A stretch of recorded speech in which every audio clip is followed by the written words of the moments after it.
સોલંકી શંકરભાઈ પુનાભાઈ બોલું છું, લેરકા ગામથી. બોલો બોલો. આ ઓલી ભાઈ એટ્રોસિટી થઈ ને હા, લેરકામાંથી, એ લોકો ગામના લોકો મિટિંગ કરી નક્કી કર્યું કે પાણી ગામમાંથી દૂધ આ તે એ લોકો અનુસૂચિત જાતિના લોકોને નહીં આપવાનું.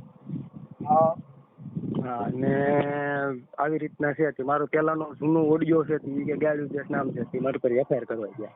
હા. તો હવે શું કરવાનું આપણે? એટલે એમ નહીં, તમારી પાસે પુરાવા છે કે તમને દલિતોને નહીં જમવા આપવું કે રાશન નહીં આપવું કે ગામમાં પાણી નહીં ભરવા દેવું, એવું તમારી પાસે પુરાવો શું છે? માલ બધું આપીએ, સરકારી માલ બધું આપીએ, પણ એ લોકો મીટિંગ કરી છે ગામમાં કઈ દેવાનું, ગામમાં કઈ દેવાનું નહીં. આપણે ગામમાં એટલે લોકલ માંથી કોઈ નહીં આપવું એવો પુરાવો શું મને આપો એમ કહું? હા, એ વાત સાચી છે. પુરાવો છે કે એટલે ગામમાં છોકરી દૂધ લેવા ગઈ ને ના પાડી દીધું. કઈ દુકાન વાળા ના પાડી? એ બાવાજી છે એને કે આજ નો દી તમે લઈ જાઓ. અને કઈ છોકરી લેવા ગઈ હતી? મારા ભાઈ ની છોકરી. હવે તું ભરી ગયો. તમારું નામ શું કીધું? સોલંકી શંકરભાઈ પુના, ગામ લેરકા. શંકરભાઈ પુનાભાઈ સોલંકી. શંકરભાઈ પુનાભાઈ. એક મિનિટ. પુનાભાઈ સોલંકી. લેરકા. હા, લેરકા તાલુકો ઉના, જિલ્લો ગીર. લેરકા તાલુકો ઉના. ઉના જિલ્લો ગીર સોમનાથ. હા.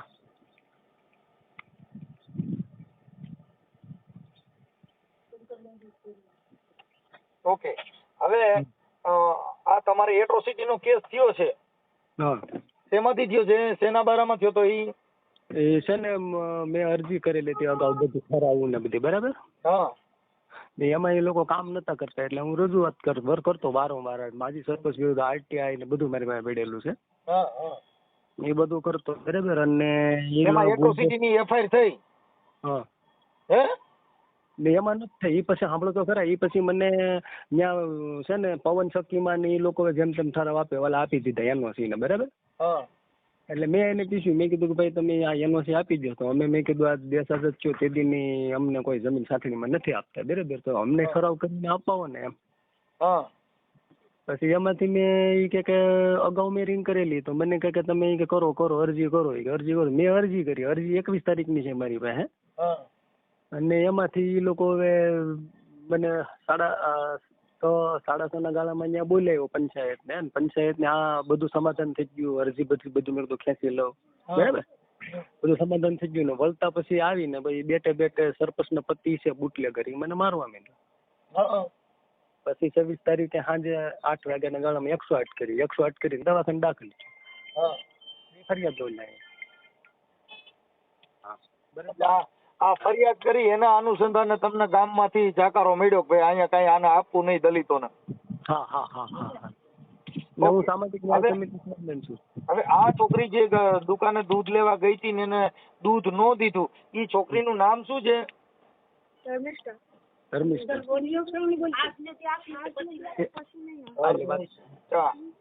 આજનો દી આપ્યું ધર્મિષ્ઠા છે. હવે નહીં. ધર્મિષ્ઠાબેન એનું આખું નામ? ધર્મિષ્ઠાબેન સુરેશભાઈ સોલંકી. સુરેશભાઈ? હા, સુરેશભાઈ સોલંકી મારા મોટા ભાઈ છોકરી.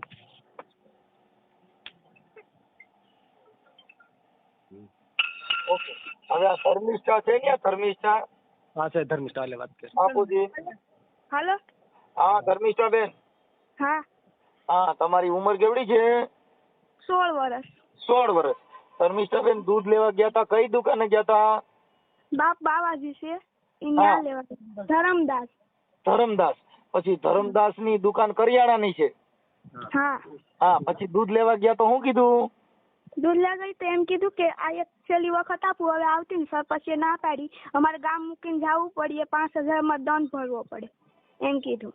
ધરમદાસે? હા. ઓકે. તો ધર્મિષ્ઠાબેન આપણે ભણેલ છો તમે? હા. તો ધર્મિષ્ઠાબેન એના નંબર મને મોકલો નહીં. એના નંબર માં પડખે ન આઈડી માં આવી. આ આઈડી માંથી ગોતીને આપો ને ધરમદાસ ના નંબર. હા. હાલો 5 મિનિટ પછી. ધર્મિષ્ઠાબેન મને તમારો ફોટો મોકલો, પછી આ શંકરભાઈ નો ફોટો WhatsApp માં મોકલો ને ધર્મિષ્ઠાબેન. હા હો એ હા હા હાલો મોકલો ભાઈ, શંકરભાઈ ને આપો. હા ભાઈ. શંકરભાઈ તમારો ફોટો મોકલો, ધર્મિષ્ઠા નો ફોટો મોકલો, આપડા ધરમદાસ નો ફોટો મોકલો. ધરમદાસ ઈ નથી એનો ફોટો. હોટલ દુકાને જઈને પાડી આવવાનો હોય કાકા. હા હા હા. આ છોકરીને મોકલો એટલે દૂધ લેવાનું બાનું કરતી આવે અને નંબર લેતી આવે અને ફોટો પાડતી આવે. પણ અત્યારે એને ના પાડી દીધી ફરી વખત આવવાની. ને ભલે ના પાડી ન્યા ક્યાંય બાપનું કામ થયેલા. ધરમદાસ ને મને નંબર દ્યો એટલે હમણાં તમારે બધું બકરી કરી દઉં. હા અને બીજું મનસુખભાઈ, હા એમાં અગાઉ છે ને જૂનો મારો ઓડિયો છે. કોનો? મારો. કોની યારે? એ માજી સરપંચ અરે એમાં શું છે કે મેં જમીન બાબતમાં મારા જે મોટા ભાઈ અમારા મોટા ઓપન છોકરા બધા કાગળિયા કરતા બરાબર, જમીનના કાગળિયા એ લોકો ફાડી હા એમાંથી મેં જરીક ગાયું બોલ્યું. આપણે અત્યારે ઈ જરૂર નથી. અત્યારે આપણે જે કઈ તમને દલિતોને ન દેવું ઈ અત્યારે બને ઈ ખોટી મેટર છે. હવે તમે મને છે ને આ ધર્મિષ્ઠાનો ફોટો, આ પછી સરપંચના નંબર છે. હા સરપંચના નંબર, સરપંચનું નામ શું છે? સરપંચના પતિના નંબર છે દિલીપભાઈ વાળા. સરપંચ લેડીઝ છે? હા લેડીઝ છે ને, એના પતિ બધો વહીવટ કરે. હા સરપંચ શું નામ છે? દિલીપભાઈ વીરાભાઈ વાળા. દિલીપભાઈ વીરાભાઈ વાળા. હીરાભાઈ વાળા. વાળા કાઠી દરબાર? નહીં, કોળી સમાજ. હે? કોળી સમાજ. કોળી સમાજ. ચાલો એના મોબાઈલ નંબર મને આમાં આપો, કા બોલી જાવ નંબર. હાલો ને હું તમને વોટ્સઅપ કરું. હાલો આમાં વોટ્સઅપ કરો, પછી ફોટા મોકલો, પછી આવડા ભાઈ ધરમદાસ ના મને ગાયકા નંબર દો ને યાર. હાલો હું ઘડીક ખમો આપું. ઓકે નકર ન્યા જઈને મને આમાંથી વાત કરાવી દે ધરમદાસ હારે, નો દે નંબર તો. હાથી વાંધો. ત્યાં આ ધર્મિષ્ઠાને મોકલો એની દુકાને, દૂધ લેતી આવે ને એની હારે મને વાત કરાવી દે ધરમદાસ હારે. હાથી વાંધો. નંબર મળે તો વધારે સારું. નંબર મળે ને તો આપણે આમાં યુટ્યુબ માં નંબર મૂકી દે એટલે બધા એને ફોન કરે. હા હા હા. એટલે ધરમદાસ ને કબીર સાહેબ ને રોહિદાસ ને બધા એને બતાવી દઈએ, વાત થાય પૂરી. હા હા હા. એને સંતોષ હોયા ન હોય. હજી આ દાસ ના દાસ મનસુખ દાસ. હા હા. ઓકે હાલો મને મોકલો કાંઈક. હા મોકલું. હા એને લગભગ મારો નંબર બ્લેક માં નાખી દીધો સરપંચે. હા એ બ્લેક માં જ નાખી દેજો. હા કેમ કે એમાં મારું નામ આવ્યું હોય ને મનસુખ રાઠોડ, હા હા. એટલે બ્લેક માં નાખી દીધો. હાથી વાંધો નહીં. મને ધરમદાસ ના નંબર દો ને ભાઈ. ધરમદાસ નો નંબર નથી. તો એ આ છોકરીને ત્યાં મોકલો ને, હું એની હારે વાત કરી લઉં. હાલે હાલે. હાલો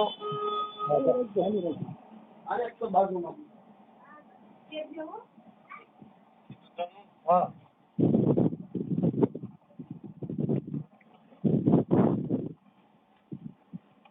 દેખાતું નથી. હાલે તો રેકોર્ડિંગ માં છે ને કઈ દે પૂરા રાખ દે.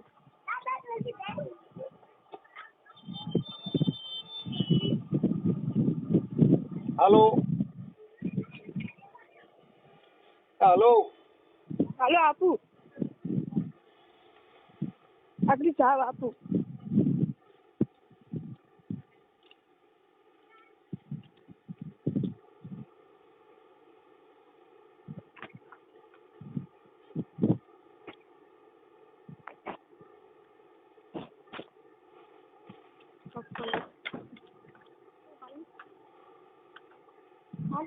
હા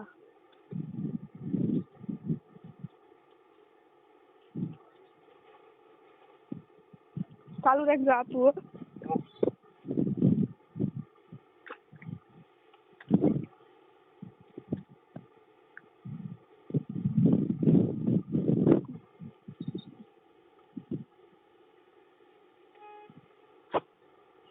સાઈ મુજા મેરુ રે કરો તો એવા સાધુ રે. હલો હા આપું. હા આપો.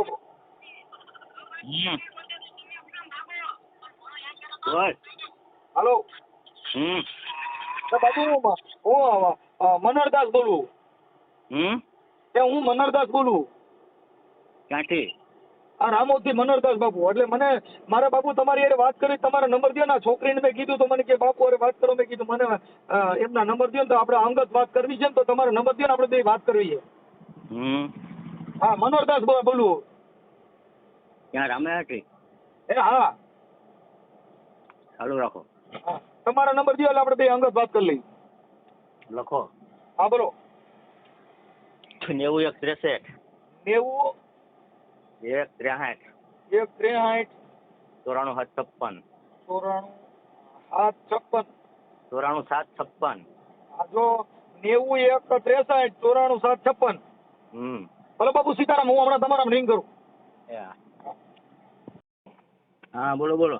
એ બાપુ, હું મનસુખદાસ બોલું. હે? મનહરદાસ. મારું મનહરદાસ છે, હું મનસુખદાસ બોલું છું. મનસુખભાઈ રાઠોડ. હા, બોલો બોલો. હવે બાપુ એવું હતું કે અહીંયા કઈક તમારા ગામની અંદર આવડું કઈક ઓલું છે ને, શું કઈ એટ્રોસિટીના કેસ થયો ને, એમાં કઈક આ ગામમાં કઈક આ દલિતોને રાશન ન આપવું ને એને ઓલું એટલે છોકરીને કે એવું કીધું કે ભાઈ આ છેલ્લી વાર તને દૂધ દઉં છું, પછી ગામના હવે ના પાડી. એમાં શું છે, અમારા નાયતના પટેલ ગામ ભેગું કરાવ્યું. હા, ને આ લોકોને માથાકૂટ સરપંચ હારે થઈ ગઈ હતી. કોની હારે દરબારે? સરપંચ ને હારે. સરપંચ. હા, હવે ગામ ભેગું કર્યું એટલે હું તો રામજી મંદિરનો પૂજારી છે. હા, એટલે ગામ બધા દુકાનવાળા બધાને કીધું કે તમારે કોઈને માલ દેવો નહીં. બરાબર. એટલે ગામ આખામાં કોઈને દલિતોને આપવું જ નહીં. હા, છે કે એવું ગામે બધાય છે ને આ કર્યું હોય છે, આખા ગામનો મત થયો હોય છે. હા, આખા ગામનો મત છે એમાં. હા, હા. બાપુ તમે તો સાધુ છો, આપણે એવું ન રખાય. એનું કારણ છે કે આમાં શું થાય કે આ કરિયાણાની દુકાન આ બધું જે છે ને, એની અંદર કોઈની અંદર એમાં ભેદભાવ ન રાખી શકી. અમારો કોઈ વાંધો નથી, સમજી લો. પણ અમે તો રામજી મંદિરના પૂજારી, અમને મંદિર ખાલી કરવા તો અમારે ત્યાં હારે બેહવાનું છે ને, તમારે દલિત ને હારે. રામજી મંદિરનું ખાલી કરાવવામાં એટલે તમને અત્યારે ગામમાં કોઈએ નહીં દેવું એવું કોને કહેવામાં, તમને કહેવામાં કોણે આવ્યું છે? સરપંચથી? આખું ગામ છે. હા, એમ ના આખું ગામ પણ સરપંચના આદેશથી થયું છે કેમ? એમ ગામ સમજતો છે, સરપંચ પટેલ. હું એમ કઉ છું બાપુ, ગામ સમજત છે એટલે આખા ગામમાંથી એવા મેન કરતા નિર્ણય કોણ છે એમ કહું? અમારા પટેલ નાચના. પટેલ. એમાં કોણ એવું કહેવામાં આવ્યું ભાઈ આ નો દેવું અત્યારે? એવો તમને આદેશ કોના મારફત કહેવામાં આવ્યો હતો? મારે અહીંયા બધી દુકાનો પટેલ આવીને કહી ગયા, ગામના બધા સભ્યો હારે હતા. ગામના સરપંચ ખુદ આવીને કહી ગયા? સરપંચ નહીં, પટેલ. પટેલ. એનું નામ શું છે? પુંજાભાઈ. હે? પુંજાભાઈ. પુંજાભાઈ. એનું પુંજાભાઈ આખું નામ? પુંજાભાઈ દેવસિંહભાઈ સોલંકી. પુંજાભાઈ રામભાઈ સોલંકી. ઈ કોળી કે પટેલ છે? કોળી. કોળી છે. ઓકે. એના નંબર છે? એના નંબર બાપુ? નહીં, પટેલ પર ફોન રાખતા નથી રાખતા. ઓકે. હવે એટલે મતલબ આ સરપંચ આ બધે ગામે થયું એટલે આખા ગામમાં દલિતોને કાંઈ આપવું નહીં. હા, એવો આદેશ કર્યો ભાઈ ગામ આખા. અમારો તો કોઈ વાંક નથી. અમે તો બધાને બોલાવી, છોકરીઓ આગળ આવી છું. પણ બાપુ આ 21મી સદી છે, અત્યારે તમે આ બધું જે હાલે છે એ એક ગેરકાયદેસર મેટર છે. અત્યારે કોઈ દલિતોને આપવું નહીં, આ કરવું નહીં. હડાહડ કળિયુગમાં હિન્દુ હોવા છતાં હિન્દુનો વિરોધ, તો એની કરતા તો હવે આમાં ક્યાં માણસો આ જે સમાજ બુદ્ધ ધર્મ અપનાવે છે ને એનું મતલબ આ છે કે હિન્દુ હોવા છતાં હિન્દુનો વિરોધ. તમે સમજી ગયા? હવે અચાણ અમે ટીલા ટપકા કરીએ, અમે મેલડીયું ધૂણીએ, અમે રામને માનીએ, અમે કૃષ્ણને માનીએ, અમે ભજન ગાઈએ, તોય ગામ ભેગું થઈને કે આને ન દેવું, તો હવે અમે હિન્દુ હોવા છતાં હિન્દુનો વિરોધ એમ. હવે એ પટેલને તમે મળો થાય અહીંયા આવીને. હા. કેમ કે આ બધી વસ્તુથી, વર્ણ વ્યવસ્થાથી આ માણસો અત્યારે જે ધર્મ પરિવર્તન કરે છે ને એ આ ત્રાસના હિસાબે અમારી સમાજ અર્થી મોમેડિયન ધર્મ, ઇસ્લામ ધર્મ સ્વીકારી લીધો, ઈસાઈ બની ગયા, ખ્રિસ્તી બની ગયા. એ મતલબ આ હિન્દુ ધર્મના લાકડા ભાંગવાથી આ સમાજ ત્રાહીમાં પોકારી ગઈ છે કે હજી બૌદ્ધ ધર્મમાં વી જાય છે, હજી ઇસ્લામી ધર્મમાં સ્વીકારી લે છે. અમુક જે આ ઘાંચી એવા અમુક જે છે એ અમારા ધર્મમાંથી ઈવડે એ લોકોએ ઇસ્લામી ધર્મ સ્વીકાર્યો, જેની અંદર માતાજી પૂજાય છે ને અલ્લાહ નહીં માને છે. હા, એ તો છે જ બધે. કેમ કે આ ધર્મના ત્રાસથી હિન્દુ હોવા છતાં હિન્દુને છેટા રાખવા, હિન્દુ હોવા છતાં એને રાશન દેવું નહીં, હિન્દુ હોવા છતાં એને દૂધ દેવું નહીં, હિન્દુ હોવા તો આ દેશની અંદર એવો કયો ભગવાન છે કે અમને સમાનતા આપી શકે? એવો એકાદો ભગવાન બતાવો કે અમને સમાનતા આપી શકે, અમને અમારો અધિકાર આપી શકે. એવો કયો ધર્મ છે કે એ ધર્મની અંદર અમે પ્રવેશ કરી શકીએ? આ બૌદ્ધ ધર્મ એક એવો ધર્મ છે જેની અંદર અમારે વર્ણ વ્યવસ્થા નથી. હવે એ બધું તો ઠીક છે પણ હવે આ અમારે તો હવે ના પાડે તો શું કરું? જો હાલ તમે બાપુ ના પાડતા હોય તો તમે ઈ તો પોલીસમાં આપણે અત્યારે અમે તમે આ બધી અમારી રીતે જે થતી વિધિ કરશું, પણ તમે અત્યારે આ છોકરીને કીધું ને કે આ છેલ્લી વાર દૂધ દઉં છું, હવે લેવા ન આવતી, એટલે તમારી હારે વાત કરવી પડી બાપુ. મેં તો ના પાડી, મેં તો દૂધ આપ્યું છું. હા આપ્યું તો, પણ તમે કીધું કે આ છેલ્લી વાર દઉં છું એમ. પણ હવે અમને ગામ આખું કરી આવીને કહી કાંઈ જાય. વાંધો નહીં, ઈ તો હું અત્યારે પોલીસને ત્યાં બધી જાણ કરું છું અને તમારો ઓડિયાના માધ્યમથી હલાવું છું, કાંઈ વાંધો નહીં. હા એમાં આપણે કોઈ વાંધો નથી. હા પણ હવે તમે દેવાનું ચાલુ કરી દીજો જેથી કરીને તમે આ સિસોડામાં ન આવો. શું કરો અમારે ભાઈ ભેગી થયું છે ગામ આખું. હા ઈ તો પછી ઈ તો પોલીસનું કામ કરશે, કાયદાનું કામ કરે. ઓકે હા બરાબર. ઓકે. હેલો. હા મનસુખભાઈ. હા આપણે રાણા સાહેબ બોલું છું. હા બોલો તો. હા સાહેબ, રામોદથી મનસુખભાઈ રાઠોડ બોલું. કોણ બોલે? રામોદથી સામાજિક કાર્યકર મનસુખભાઈ રાઠોડ બોલું. બોલો ક્યાં રામોદ ક્યાં આવ્યું મનસુખભાઈ? સાહેબ ગોંડલની બાજુમાં આવ્યું. તો ઓળખાય મને એમ રાણા અહીંયા હતો જ. હે એ હતો જ ઉના LCB પીઆઈ. હા તો રાણા સાહેબ રામોદથી મનસુખભાઈ રાઠોડ બોલું. તમે મનસુખભાઈ ઓળખો છો રાણા સાહેબ ને તમે? મનસુખભાઈ ઓમ સાહેબ જોઈએ ઓળખી જાવ. ઓમ મને ખ્યાલ નથી. LCB પીઆઈ હતા, હવે શું તમે નથી ઓળખતા? વાત કરો. હા એટલે ઓમ આપણે મળેલા હોઈએ. મળેલા રેડ અમે LCB પીઆઈ હતા તમારા ગામમાં, કોટડામાં તમારું ગામ આવે છે. હાજી બરાબર. બાકી હા 2-3 ઇસ્યુ હતા મોટા આપણે સોલ્વ કર્યા હતા. ભૂલી ગયા LCB પીઆઈ MN રાણા. હા નરેન્દ્રસિંહ રાણા. હવે સાહેબ આપનું થોડુંક એટલું માટે કામ હતું. અત્યારે તમે ઉનામાં પીઆઈ તરીકે છો. હા બોલો ને. હવે સાહેબ એમાં લેરકા ગામ છે ને, મને અત્યારે ફોન આવ્યો એક ભાઈનો, હું જોઈ લઉં છું. ત્યાં છે ને, ત્યાં એને ગામ આખા એક સંપ કરી અને આ દલિતોને ચા દૂધ ખાંડ કે એવું કઈ નહીં આપવું એવી આખી ગામની મીટિંગ કરીને સરપંચ અને કોઈ છે વ્યક્તિ એમને આવું કર્યું છે. એટલે એના માટે મેં તમારો નંબર લઈને મેં તમને રિંગ કરી. સાહેબ જોઈ લો હો શું છે સાચું. એટલે એમાં મેં કીધું તમારું નામ લગભગ ઓળખીતા તો નીકળશે, પણ હવે આમાં તો હું હોય ને સાહેબ. જોઈ લો હો. ઓકે સાહેબ, થેન્ક યુ. હા.